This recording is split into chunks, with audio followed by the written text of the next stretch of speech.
아침 해가 떠오른다. 일어나라. 새 아침이 너를 반긴다.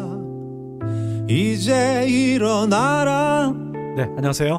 3월 21일 월요일 한 주간의 이제 시작이 어제 시작됐고 오늘 한 주간의 또 첫째 날이 됩니다. 지금 사순절 기간인 거 알고 계시죠? 네, 어제 세 번째 주일이었고 사순절 기간 중에 있습니다. 저는 개인적으로 요즘처럼 사순절 기간이 의미 있게 다가온 적은 없는 것 같아요. 나이가 들어서 점점 그러나요? 네.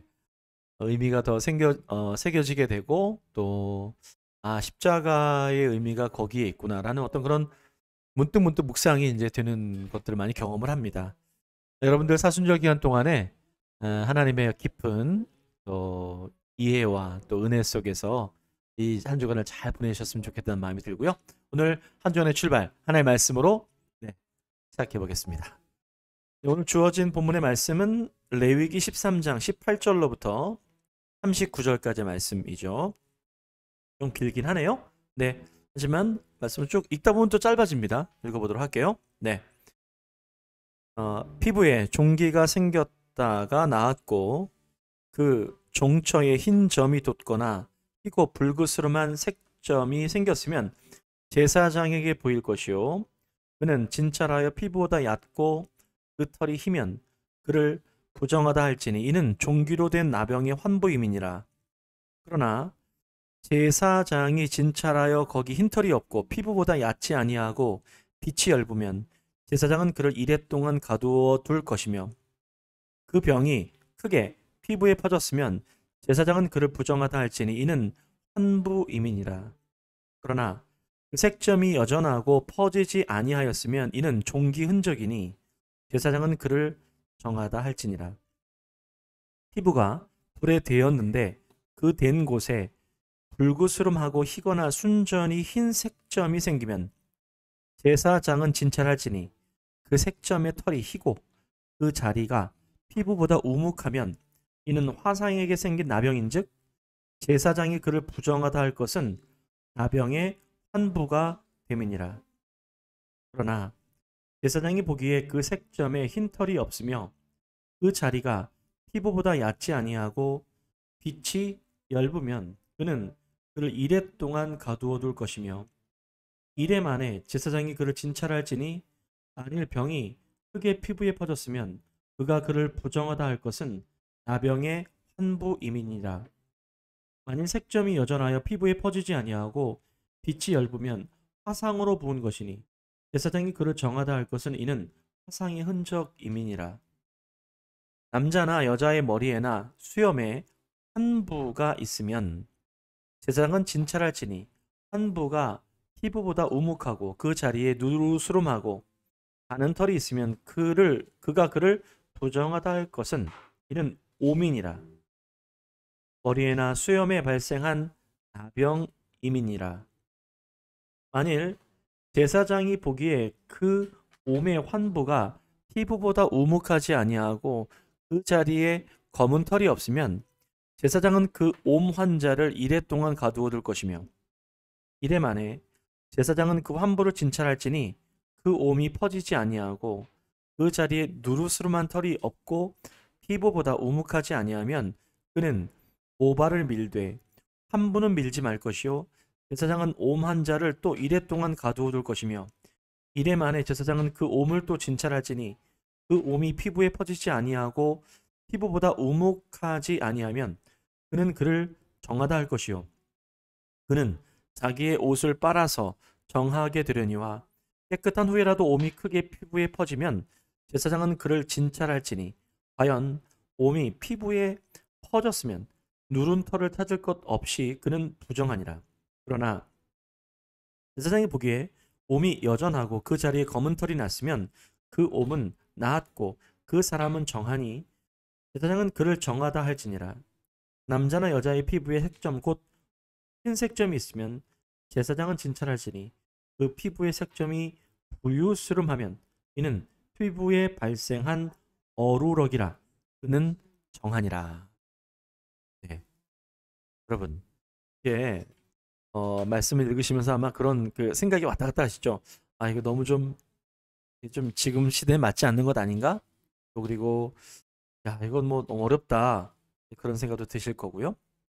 제가 이제 이번에 레위기를 보면서 느끼는 것은 뭐냐면 이제 이게 상당히 이 규례가 어떻습니까?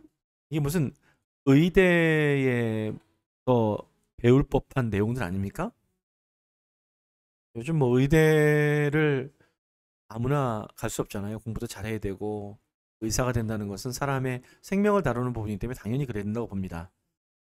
지금 이 피부와 관련된 아주 자세한 무슨 피부과의 전문의가 해당되는 내용들인 것처럼 보이죠. 그만큼 생명을 다루는 이 부분에 있어서 당시에 이제 여기 보게 되면 이제 이런 부분들이 이제 나병 나중에 보게 되면 이제 이게 과연 문둥병인지 아닌지를 구분하게 되는 전 단계라고 보게 되잖아요. 당시 문둥병 자체는 그 자체 전염성도 있고 그로 인해서 공동체적인 병이죠.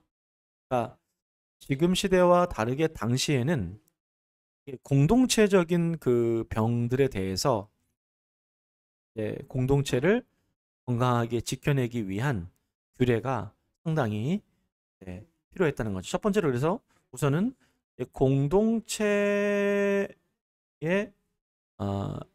관련된 지키기 위한 말씀의 규례로 이해를 하는 것이 필요합니다. 공동체, 여러분 이 공동체, 여러분 다 공동체 하면 다 교회가 떠오르시죠? 교회도 공동체고요. 어딥니까? 가정도 공동체고.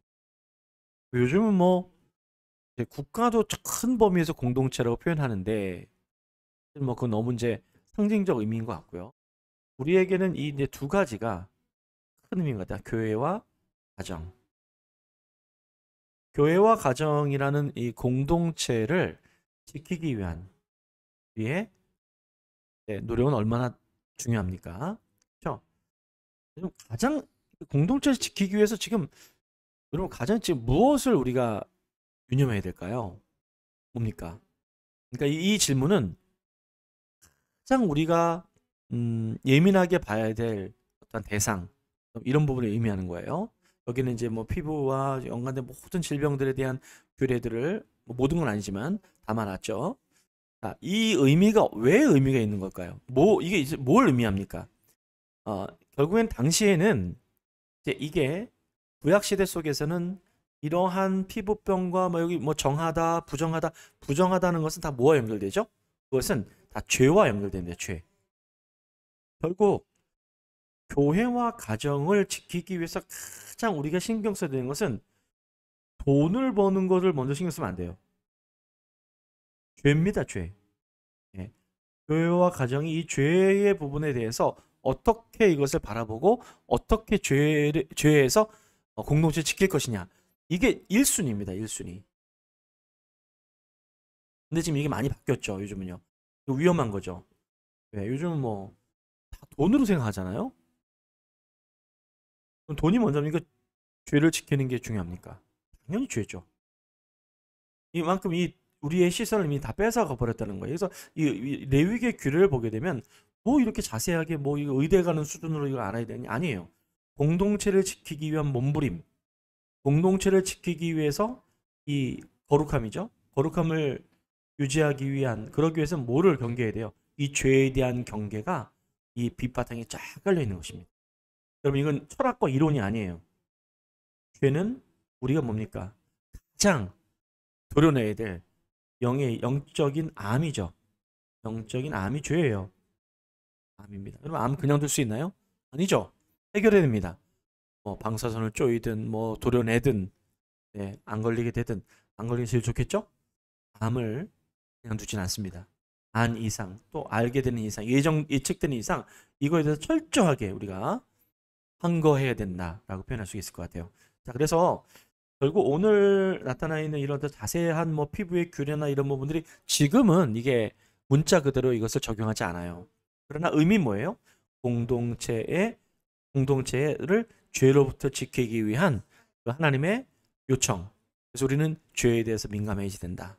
민감할 정도가 아니죠? 죄를 우리가 해결해야만 뭘로 갈 수 있습니까? 거룩한 공동체를 갈 수가 있는 거예요. 거룩함. 왜 거룩함이 왜 중요합니까? 하나님 자체가 거룩하세요. 그러니까 거룩함이 없는 공동체는 하나님의 임재가 없습니다.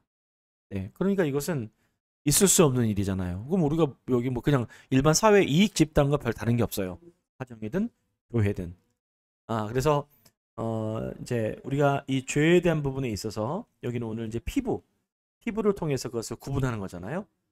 이게 과연 죄인가 아닌가 구분한다는 것이죠. 네.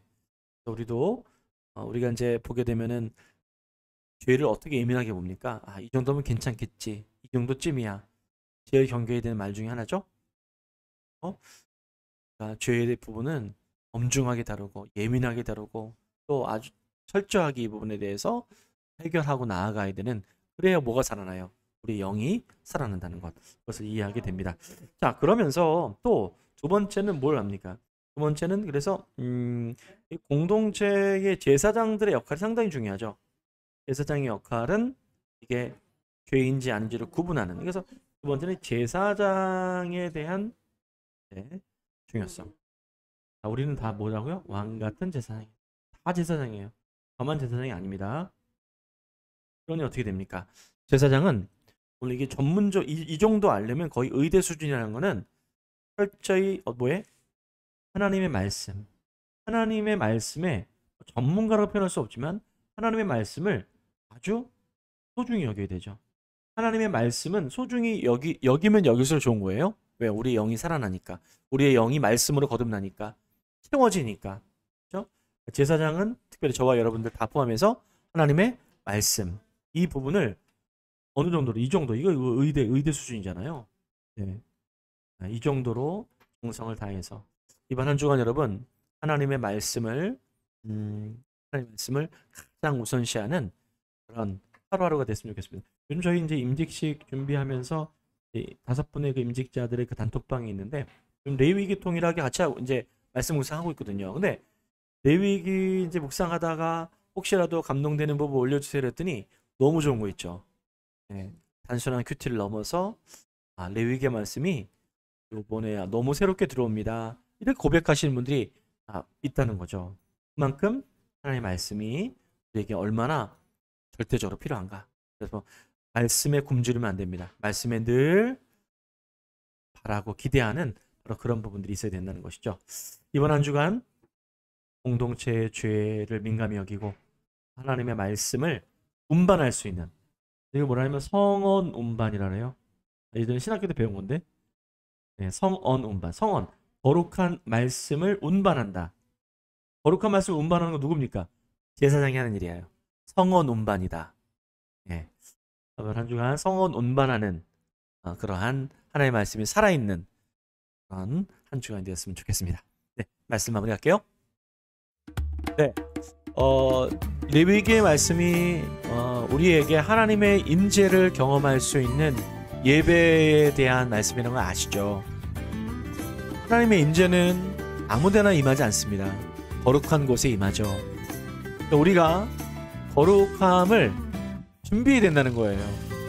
그것이 하나님이 원하시는 뜻이기도 합니다. 세상에는 많은 유혹이 있어요. 타협해야 되는 일들이 보이기도 합니다. 하지만 거룩함을 선택하게 될 때 당시에는 어렵고 힘들더라도 하나님이 그걸 보시죠. 그리고 거기에 하나님의 나라가 임하게 됩니다. 오늘 저와 여러분들을 통해서 진정한 거룩함이 곳곳에 가정과 교회에 있게 되는 그런 은혜가 있기를 주님의 이름으로 기대하고 축복합니다. 여러분 사랑합니다. 내일 이 시간에 다시 만나 뵙도록 하겠습니다. 감사합니다.